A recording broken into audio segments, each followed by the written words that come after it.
Hello friends, आप लोग कैसे हो। आशा करती हूँ कि आप लोग बहुत अच्छे होंगे। तो अगर आपको कोई आवाज़ आए बाहर से तो प्लीज़ उसके लिए मैं माफ़ी चाहती हूँ। एंड आज के वीडियो में जो डिस्कस करना चाहती हूँ वो है दशा का इम्पैक्ट, कैसे हमारे पर दशा का इम्पैक्ट होता है। मेरे पास 2 क्लाइंट्स आए। एक क्लाइंट जो था वो अपनी केतु और मार्स की दशा में चल रहा था एंड उसमें शायद केतु मार्स और राहु था, बट बेसिकली केतु की दशा थी एंड मार्स की दशा थी। तो क्या हो रहा था कि उसकी लाइफ में कुछ एक ऐसी लड़की आई जो उससे काफ़ी यंग थी। ओके एंड वो इंस्टाग्राम पे उससे मिली एंड कहीं ना कहीं वो समझ नहीं पा रहा था कि ये मुझे क्यों अप्रोच कर रही हैं और मेरे से इतनी फ्री क्यों हैं। तो ही वॉज स्लाइटली वो एप्रीहेंसिव, थोड़ा सा ये कंफ्यूज थे। तो वो उनसे भी पूछते थे कि यार तुम मुझे क्या समझ रही हो, लाइक वाई यार आप मुझसे क्यों बात कर रही हो। So she was very free and आराम से वो बात कर रही थी। तो यहाँ पर क्या बात है, बट ये बंदा जो था वो बहुत क्लियर माइंड से था। He is not engaging in the drama because he was in the Ketu.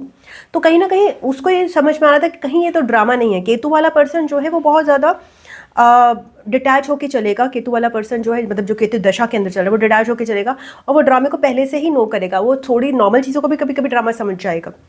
वो लड़की जो थी वो उसकी केतु और मार्स की दशा को कहीं ना कहीं, केतु और मार्स को कहीं ना कहीं कैच कर रही थी और वो डिटैच्ड वे में थी और बहुत ही पैशनेट वे में वो बात कर रही थी और बहुत ही बेबाक थी। Although it was not a relationship, just एक बातचीत सी ही थी। एज ए मेल फीमेल के बीच में बातचीत भी कई बार ज़रूरी होती है। वो थी, बट वो बहुत क्लियर माइंडेड से मुझसे क्वेश्चन कर रहे थे कि मैम यहाँ पे कुछ गड़बड़ तो नहीं है, यहाँ पर क्यों बात कर रही हैं, like I want to know the reason. And I gave him, I spread out his cards and I clearly gave him कि भाई ये है, कुछ फ़र्क नहीं पड़ता, आप बात कीजिए बिकॉज इनसे आपको कुछ लर्न करने को मिलेगा। कभी कभी मेल फीमेल डायनेमिक्स में आप बहुत लर्न करते हो, जबकि बिकॉज ऑफ अट्रैक्शन आपको कुछ ना कुछ सीखने को मिल जाता है और आप फ्री होते हो, आप इन्जॉय करते हो बिकॉज ये ना पैशन तो होता ही है लियो मार्स एनर्जी का। And there are differences between male and female and differences को एंजॉय करना भी ज़रूरी है और उसको उसकी वजह से अट्रैक्शन भी होता है और उसकी वजह से आप नई चीज़ें भी सीखते हो। तो मैंने कहा it's okay, it's good connection, जब तक ये है इसको चलाइए, मज़े कीजिए। वो कहता हाँ मैं इससे सीख भी रहा हूँ।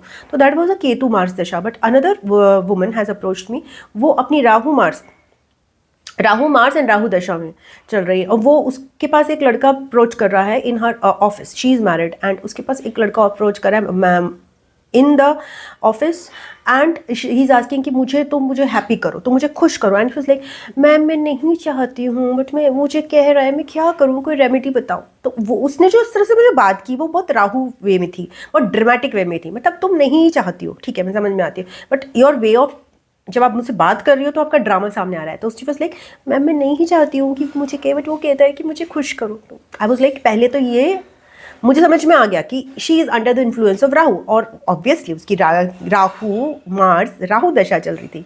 And that lady basically is a very Ketu person because उसकी हर तरफ से उसकी लगन में केतु बैठा हुआ है। बट अपना माइंड नहीं चला पाता ना केतु पर्सन, कई बार क्या चला ही नहीं पाता केतु का माइंड नहीं होता, तो वो कंफ्यूज हो सकता है, वो बहुत कंफ्यूज हो जाएगा। बट मैंने उसको समझाने की कोशिश की, ऑल्दो मुझे नहीं लगता कि वो समझी थी, but like she was asking for remedy. मैंने कहा यार ये तो गलत, तुम्हें पता है कि you don't want to do it and other person wants to take advantage of you, then what is the problem in saying no, distance yourself. इसमें क्या रेमेडी मिलेगी तुम्हें? डिस्टेंस यार, विल पावर इंक्रीज करो। जो तुम्हारा डिस्ट्रैक्शन है, जो तुम्हारे पास आके तुम्हें जबरदस्ती ड्रामे में इंगेज कर रहा है, उसको नो बोलो। अगर नो नहीं बोल पा रही हो तो उससे डिस्टेंस बनाओ, ऐसी चीज़ें क्रिएट करो कि वो तुम्हारे सामने ना आए। इसमें रेमेडी क्या दे सकते हैं? बिकॉज आपकी विल पावर है ना, आपको नई जो चीज़ चाहिए उसके लिए मना आपको करना है। बट क्यों, राहु है ना, तो राहु क्या हुआ, ड्रामा में इंगेज भी कर रही है, नहीं भी चाह रही है और चाह भी रही है। समझ नहीं आ रहा उसको कि क्या है, चाहना ना चाहना। केतु और राहु के बीच में वो कई तरह से जूझ रही है, एक ड्रामा में फंस रही है और दिमाग काम अलग नहीं कर रहा। बट अगेन वो मुझे नहीं लगता कि वो मेरी बात समझी थी। मैंने उसको बार बार ये बोला था कि आप 11 मई तक वेट कर लो बिकॉज उसके बाद आपका जुपिटर फेज स्टार्ट हो रहा है और उसके बाद थोड़ी सी समझदारी आती है। सामने वाला बंदा भी थोड़ा सा अप्रोच करता है तो आपको थोड़ी समझदारी से करता है। बट ये मुझे नहीं लगता कि उसको असर पड़ा। तो दिस इज हाउ द दशा इफेक्ट्स, दशा महादशा अंतरदशा, महादशा अंतरदशा प्रत्यंतर दशा, ये हमारे पे इम्पैक्ट डालती है, हमारे माइंड सेट को चेंज कर देती है। ओके कभी कभी हम नॉर्मली बहुत डिटैच पर्सन होते हैं, बट जैसे ही हमारी दशा आती है ना राहु की, तो हम बिल्कुल ऐसे हो जाते हैं, मोह माया में लिप्त हो जाते हैं। और कभी कभी हम बहुत ज़्यादा अटैच पर्सन होते हैं, बट अपनी केतु दशा में हम डिटैच हो जाते हैं। सो दशा का इम्पैक्ट बहुत ज़्यादा होता है। तो इसीलिए आप कहते हो ना कभी कभी पर्सन चेंज हो जाते हैं। वो पर्सन तो ऐसा नहीं था, वो तो चेंज हो गया। तो भाई दशा का इम्पैक्ट है, दशा आती है, पर्सन चेंज होता है। ओके सो उनकी लाइफ में इम्पैक्ट आता है, the person completely change. And जब वो कभी कभी उस दशा से बाहर निकलते हैं तो वो सोचते हैं मैं ऐसा क्यों था। Everything is not our fault, something is दशा फॉल्ट, बट आपको अवेयरनेस हो जाए तो आप उसको करेक्ट कर सकते हो। आपको पता है, मैंने उसको बोला तुम राहु दशा में, तुम राहु का डबल इम्पैक्ट पड़ रहा है, जस्ट बी वेयर थोड़े समय के लिए। बट नहीं, लोग ट्रस्ट नहीं करते हैं। व्हेन यू डोंट ट्रस्ट, उसकी जुपिटर जब तक दशा नहीं आएगी वो ट्रस्ट ही नहीं कर पाएगी कि उसको जो गाइड कर रहा है उसको चाहिए बड़ी अजीब सी रेमेडी। जब भी मैं ये देखती हूँ कि रेमेडीज लोग देते हैं तो जो कि अच्छे गुरु होते हैं, they are giving very cool and very precise remedies. तो पहले मुझे ऐसा लगता था कि यार मैं इतनी कॉम्प्लिकेटेड रेमेडीज क्यों नहीं दे पाती हूँ किसी को, बट अब मुझे एहसास हो रहा है कि देने की जरूरत ही नहीं है, because world does not need it. Okay अगर आपको मासेस को ट्रांसफॉर्म करना है, अगर आपको जल्दी क्विक ट्रांसफॉर्मेशन चाहिए, you can rely on complicated remedies. They are very good but they might not be useful because उसका एप्लीकेशन बहुत डिफिकल्ट है। तो मैं खुद ही अप्लाई नहीं कर पाई तो मैं दूसरे को क्या दूंगी। So I am all about inner work and all about quick remedies. तो दशा का इम्पैक्ट हमने देखा। तो ऐसे में क्या होता है, पहला जो केतु वाला पर्सन था उसने जुपिटर से कनेक्ट किया, जैसे मुझसे कनेक्ट किया, तो मैं उसको क्लैरिफाई कर दिया कि इट्स ओके। ये जो भी है ड्रामा वो इसलिए कर रही है क्योंकि उसकी एज फैक्टर है, बिकॉज 24-25 की साल की लड़की वो क्या ही करेगी, उसका अपने पे कुछ वो नहीं है, वो ट्रस्ट कर रही है कि यार ये तो अब वो ये डर भी रहा था। उसकी भी एक सिस्टर थी, उसकी भी एक डॉटर थी, तो वो ये कह रहा था कि यार कहीं गलत कुछ ना हो जाए, बिकॉज मेरी भी डॉटर है ना, मैं नहीं चाहता कि मैं कुछ ऐसा करूँ, because he was very authentic कि मैं ऐसा कुछ नहीं करना चाहता, कुछ गड़बड़। तो मैं नहीं, बात कर सकते हो आप, कोई प्रॉब्लम नहीं है। Because and he also said कि उससे बात करके मुझे अपने ऑफिस में लोगों से इंटरेक्ट करने में मज़ा आ रहा है, ये सॉरी मज़ा नहीं आ रहा, ईजी हो गया है, क्योंकि जनरेशन गैप है यहाँ पर। ज़रूरी नहीं है आप लड़का लड़की के कॉन्सेप्ट से चीज़ों को नहीं देखो, तो it is just about the generations, 2 different generations coordinating. तो वो बिकॉज वो एक इंस्टाग्राम पे मिली, बिकॉज वो बॉय और गर्ल है, तो क्या हो गया, लड़का लड़की होना उनके लिए फर्स्ट मीटिंग के लिए ईजी हो गया। उसके बाद ऑब्वियसली थोड़ा सा अट्रैक्शन का पुट होता है कि you want to know the other gender, but इसके अलावा he is getting to know the other generation, उनके पॉइंट्स, बिकॉज अल्टीमेटली वो लीडर है, उन्हीं जनरेशन को लीड करता है, उन्हीं का बॉस बनता है।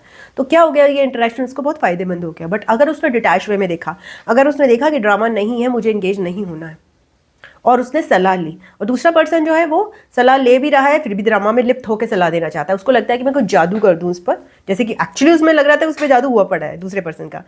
तो जब आप बहुत ज़्यादा डिटैच्ड होते हो तब भी लोग आपको बहुत ज़्यादा घुमाने आते हैं, तो कभी कभी आप लिप्त हो जाते हो। आई होप सो कि उसकी करेक्ट दशा आए और वो वापस अपने आप को समझदारी की राह पे चला ले। और होता है जब करेक्ट दशा आती है तो ऐसे नहीं होता कि कुछ जादू हो जाता है। करेक्ट दशा आती है तो हो सकता है कोई आप किसी टेम्पल पे विजिट कर लो, अगर आपकी करेक्ट दशा आई तो आप कुछ अच्छी बुक्स पढ़ने लग जाओ, अगर आपकी करेक्ट दशा आई तो हो सकता है वो पर्सन आपकी लाइफ से चले जाएं जो कि आपकी लाइफ में ड्रामा कर रहे थे, अगर करेक्ट दशा आई तो आप ज़्यादा पूजा पाठ में आ जाओ, हो सकता है करेक्ट दशा आई किसी की मुस्लिम है, वो रमज़ान आ गया तो वो बहुत ज़्यादा स्पिरिचुअल हो गया, तो इन सब चीज़ों से हट गया। तो like that it works. Okay, तो दशा इज़ नॉट माई मैजिक, दशा इज़ लाइक सर्कमस्टांसेस चेंज हो जाते हैं आपकी लाइफ के, ओके, बिकॉज ऑफ द दशा आप पे भी इफेक्ट पड़ रहा होता है और एक्सटर्नल एनवायरनमेंट पे भी इफेक्ट पड़ रहा होता है। ठीक है, तो ये आज का वो है। अगर आपको कुछ और जानना है मैं एस्ट्रोलॉजी की स्टडी तो कर ही रही हूँ, तो आप जान सकते हो। मैं बिल्कुल स्टूडेंट हूँ एस्ट्रोलॉजी की, I am not a teacher of astrology, definitely not, but I am a very very interested student of astrology, और मैं शेयर करती रहती हूँ जो भी मैं पूरे दिन सीखती हूँ। सो पूरे दिन क्या मतलब, पूरे दिन सीखती हूँ वो तो नहीं शेयर कर पाती हूँ, बट जो भी मुझे लगता है कि ये मैं शेयर कर रही हूँ, ये मेरा कुछ क्लाइंट से रिलेटेड एक्सपीरियंस है, वो मैं शेयर करती हूँ। जो पढ़ती हूँ वो शेयर नहीं करती हूँ। सो यस, अगर आपको और आपके खुद के क्वेश्चन तो आप पूछ सकते हो, अगर मैं जवाब दे सकी तो मैं दूंगी, अदरवाइज मैं अपने क्लाइंट से रिलेटेड जो भी कॉन्सेप्ट्स हैं उनको डिस्कस करती रहूँगी। Thank you so much, God bless you, ओम नमः शिवाय, नमस्ते, बाय बाय, टाटा।